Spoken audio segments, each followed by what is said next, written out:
नीलगंज गांव में प्रदीप अपनी पत्नी सोनाली के साथ रहा करता था।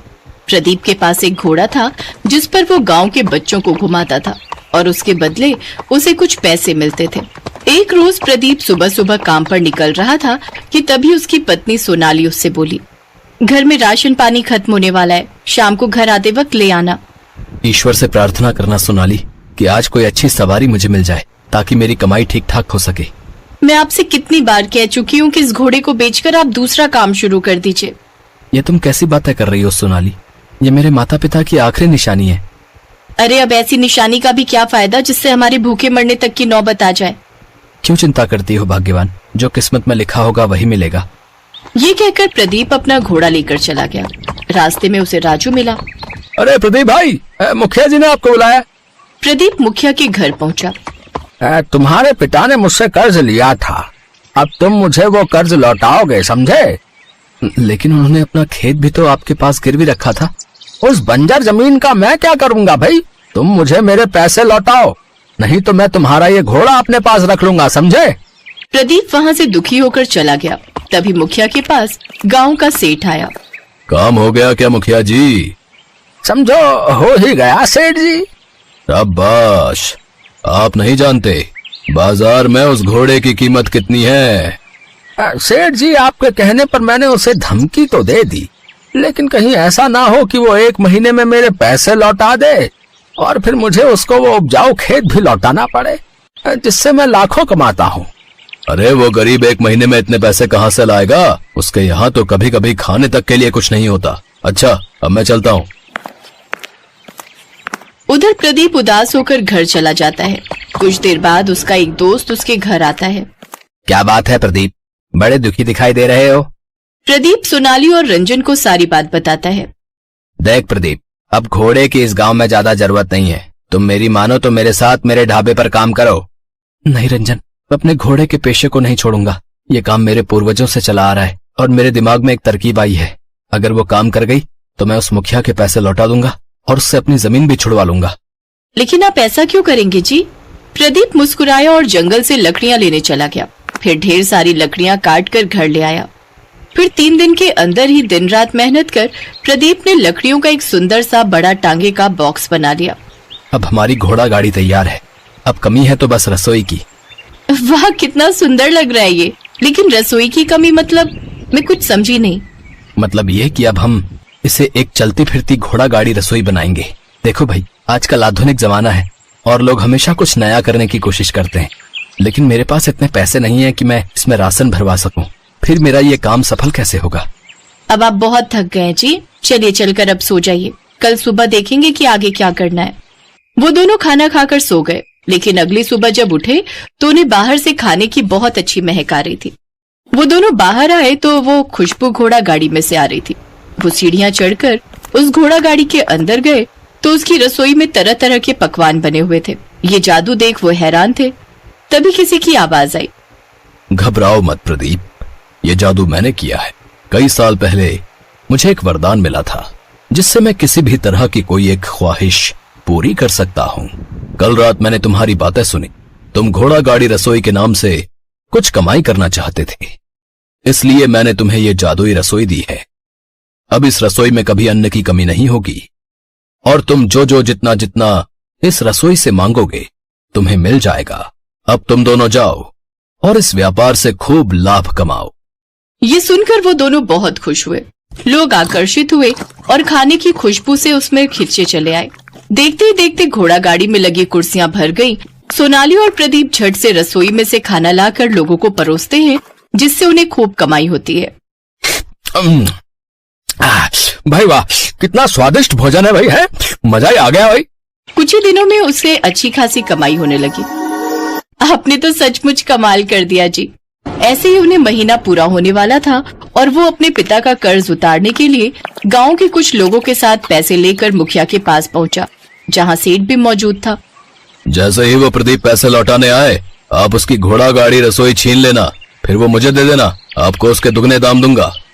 ऐसा कभी नहीं होगा। ये लो तुम्हारे पैसे और मेरे पिता की जमीन मुझे वापस लौटाओ।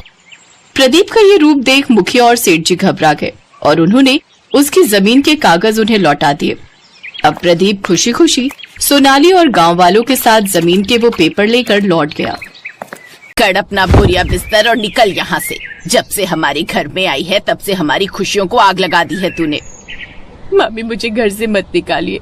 इस दुनिया में अब आपके मामा जी और मेरे छोटे भाई बहनों के अलावा मेरे कोई नहीं है। माँ पिता थे वो पिछले साल ही गुजर गए। तभी तो कह रही हूँ कि तू भी अपने माँ बाप के पास चली जा, क्योंकि जब से तू आई है ना मेरे घर में कलेश होने लग गया है। तू खुशियों की जड़ नहीं बल्कि कलेश की जड़ है। मेरा पति जो पहले हर बात मेरी सुनता था, लेकिन आज वो तेरे पीछे मुझसे लड़ता है और मेरे बच्चों पर गुस्सा उतारता है, सिर्फ इसलिए क्योंकि तेरे चेहरे पर खुशी रहे। लेकिन अब और नहीं, मैं तुझे और बर्दाश्त नहीं कर सकती। दफा हो जाए यहाँ से। इतना बोलकर शकुंतला अब अपने घर का दरवाजा बंद कर लेती है। तो वहीं माया बेचारी फूट फूट कर रोने लगती है और अपना सामान उठाकर अपने पुराने घर यानी अपने माता पिता के घर की ओर निकल पड़ती है। बेचारी माया के पास ना तो पैसे थे और ना ही खाने का ठिकाना। अगर उसके पास कुछ था तो उसके माँ बाप का वो पुराना घर, जिसको उसने साल भर पहले ये सोचकर छोड़ दिया था कि उसके मामा उसकी परवरिश करेंगे। हालांकि वो अब बच्ची नहीं थी, लेकिन एक अकेली लड़की होने के नाते उसे अब कुछ समझ नहीं आ रहा था कि आखिर वो करे तो क्या करे। बेचारी अब अपने माँ पिता के घर पहुँचती है, जहाँ वो घर पर ताला लगा देखकर बाहर ही बैठ जाती है और रोते हुए खुद से कहती है, घर पर ताला लगा हुआ है, समझ नहीं आ रहा कहाँ जाऊँ और क्या करूँ। एक काम करती हूँ, इस ताले को तोड़ देती हूँ। इतना बोलकर माया अब घर में लगे ताले को एक बड़े से पत्थर से तोड़ देती है। वो घर में जैसे ही जाती है तो उसे अपने माँ पिता की याद आने लगती है। वो सोचती है कि किस तरह वो अपनी माँ और अपने पिता के साथ मस्ती किया करती थी। उसका वो खुशहाल जीवन एक पल में अंधेरी काली नगरी में बदल गया था, क्योंकि साल भर पहले एक एक्सीडेंट में उसके माता पिता का देहांत हो गया था। माया अब अपने घर की लाइट जलाती है और अपने घर की अच्छे से सफाई करती है। अगली सुबह सूरज की रोशनी खिड़की से उसके चेहरे पर पड़ती है तो वो उठकर अपनी माँ की पुरानी संदूक टटोलती है। उसे वहाँ एक छोटी सी पोटली में 500 रुपए मिलते हैं। लगता है माँ ने ये पैसे किसी बुरे वक्त के लिए बचा कर रखे थे। आज सच में बुरा वक्त ही तो है। घर में राशन का एक दाना नहीं है और पेट भूख से जल रहा है। इन 500 रुपयों से मैं कुछ दिन का राशन तो ले आऊंगी, पर उसके बाद क्या होगा? मुझे कुछ तो काम करना ही पड़ेगा। हाथ पर हाथ धरे बैठने से तो पेट नहीं भरेगा। माया बाजार जाती है और थोड़ा आटा, दाल और मसाला खरीद लेती है। घर लौटते समय उसकी नजर अपने घर के बाहर से गुजरने वाले बड़े हाईवे पर पड़ती है, जहाँ से सैकड़ों ट्रक गुजर रहे होते हैं। ये सड़क तो शहर को जोड़ती है। यहाँ दिन रात गाड़ियाँ चलती हैं, लेकिन आसपास कोई अच्छा ढाबा या दुकान नहीं है। माँ हमेशा कहती थी कि मेरे हाथ के खाने में जादू है। क्यों ना मैं यहीं सड़क किनारे एक छोटा सा चूल्हा जला लूं। ट्रक वाले भाइयों को घर जैसा सादा खाना मिल जाएगा और मेरी रोजी रोटी भी चल जाएगी। हाँ, यही ठीक रहेगा। ये सोचकर माया अब ऐसा ही करती है और सूखी लकड़ियाँ बिनने के लिए पास के जंगल की तरफ निकल पड़ती है। अगर सूरज ढलने से पहले लकड़ियाँ नहीं मिली तो चूल्हा नहीं जलेगा। ओस की वजह से सारी लकड़ियाँ गीली हो गई हैं। ये कटीली झाड़ियाँ मेरे हाथों में चुभ रही हैं, पर मुझे रुकना नहीं है। अगले दिन एक बार फिर माया उस हाईवे पर जाती है और सड़क किनारे वो मिट्टी का चूल्हा बनाकर तैयार कर देती है और एक त्रिपाल लेकर चारों तरफ लकड़ी में बांध देती है, जिससे पन्नी की छत बन जाती है। अब जब ट्रक और गाड़ी वाले हाईवे के किनारे खाना देखते हैं तो कई लोग रुक रुक कर माया के हाथों का खाना खाने लगते हैं और इस तरह आज पहले ही दिन में माया की अच्छी कमाई हो जाती है। तभी वहाँ एक ट्रक ड्राइवर आता है और माया से कहता है, बहन, तुम्हारे हाथ का खाना तो बहुत स्वादिष्ट है, लेकिन तुम्हारे यहाँ बैठने की जगह नहीं है। अगर यहाँ बैठने की जगह हो जाए तो सच बता रहा हूँ, तुम्हारी बहुत अच्छी कमाई होगी। तुम अपने परिवार वालों को क्यों नहीं कहती कि वो तुम्हारी मदद कर दें? परिवार? भाई साहब, मेरा तो परिवार है ही नहीं। माँ पिता भी पिछले साल गुजर गए। साल भर मामा मामी ने मुझे पाला, लेकिन अब तो उन्होंने भी मुझे घर से निकाल दिया। जितना मुझसे बन पड़ा मैंने उतना किया। बाकी आपने मुझे ये सलाह दी कि मुझे यहाँ बैठने के लिए कुछ रखना चाहिए, उसके लिए धन्यवाद। माया की बात सुनकर ड्राइवर कुछ नहीं बोलता और अपना खाना खत्म करके वहाँ से चला जाता है। तो वहीं माया भी अब ठान लेती है कि वो अपने ग्राहकों के बैठने का इंतजाम करेगी। अगले दिन जब वो बाजार जाती है तो उसकी नजर एक दुकानदार पर पड़ती है, जहाँ उसकी दुकान के पास कुछ टायर्स रखे हुए थे, जिसे देख माया दुकानदार से कहती है, काका, क्या मैं ये 2 पुराने टायर और ये लकड़ी का बक्सा ले जा सकती हूँ? आपके तो ये किसी काम के नहीं है, पर मेरे ढाबे पर बैठने के काम आ जाएंगे। ले जा बेटी, वैसे भी ये कचरा ही है, पर इतनी दूर तू इन्हें उठाकर कैसे ले जाएगी? बहुत भारी है ये। कोई बात नहीं काका, मैं घसीट कर ले जाऊंगी, बस आप मना मत करिएगा। माया एक रस्सी से उन टायरों को बांधती है और अपने कंधे पर डालकर उन्हें घसीटने लगती है। जैसे तैसे वो घर के पास पहुंचती है और अपने हाथों को देखकर कहती है, हाथ छिल गए हैं रस्सी से, पर बस थोड़ा सा और, घर पास ही है। अगर आज मैंने ये बैठने की जगह बना ली तो मुसाफिरों को आराम मिलेगा।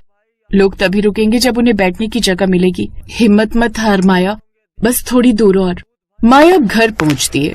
कुछ देर बाद वो खाना बनाकर तैयार कर देती है और अपने पड़ोस में से एक लड़के की हेल्प लेती है। वो लड़का हाईवे पर उसका सारा सामान पहुंचा देता है और इस तरह माया ईंटों के ऊपर लकड़ी का फट्टा रखकर टेबल बनाती है और टायरों को साफ करके उनके ऊपर बोरी बिछा देती है ताकि वो बैठने लायक बन जाए। खुशबू तो अच्छी आ रही है, अब बस कोई रुक जाए। माया सड़क किनारे खड़ी होती है, तभी एक तेज रफ्तार ट्रक ब्रेक मारता हुआ वहाँ रुकता है। ओ छोरी, बड़ी अच्छी खुशबू आ रही है, क्या बनाया है? और ये टायर बैठने के लिए रखे हैं क्या? जुगाड़ तो अच्छा किया है तूने। जी भैया, आइए बैठिए। आलू की ताजी सब्जी और गरम रोटियां हैं। पानी भी मटके का एकदम ठंडा है। आप हाथ धो लीजिए, मैं अभी थाली लगाती हूँ। चल लगा दे, पर देख मेरे पास ज्यादा समय नहीं है, जल्दी परोसना। थोड़ी देर बाद वो ड्राइवर को खाना परोसती है। तभी वहाँ 2 और ट्रक आकर रुक जाते हैं। अरे भाई, यहाँ क्या खा रहे हो? हमें भी बताओ, हम भी भूखे मर रहे हैं भाई। अरे आओ आओ, इस बिटिया ने क्या लाजवाब सब्जी बनाई है। और देख, बैठने के लिए टायर भी रखे, बिल्कुल घर जैसा माहौल है। अचानक ढाबे पर 3-4 लोग हो जाते हैं। माया घबरा जाती है, उसके हाथ कांप रहे होते हैं। सभी लोग खाना खाकर खुश हो जाते हैं। मजा आ गया बहन, ये लो 40 रुपए। खाना बहुत बढ़िया था, अगली बार आऊंगा तो चाय भी पिलाना। जरूर भैया, अगली बार आपको चाय भी मिलेगी। आपका बहुत बहुत धन्यवाद। देखते ही देखते अब सभी ड्राइवर वहाँ से चले जाते हैं और दोपहर तक माया के पास 150 रुपए जमा हो जाते हैं। आज 150 रुपए कमाए। अब मैं कल के लिए थोड़ा ज्यादा सामान ला सकती हूँ और शायद एक पुरानी केतली और कुछ गिलास भी खरीद लूं ताकि चाय शुरू कर सकूं। धीरे ही धीरे सही, पर मेरा ढाबा अब खड़ा हो रहा है। इस तरह माया खुश हो जाती है और अपने घर चली जाती है।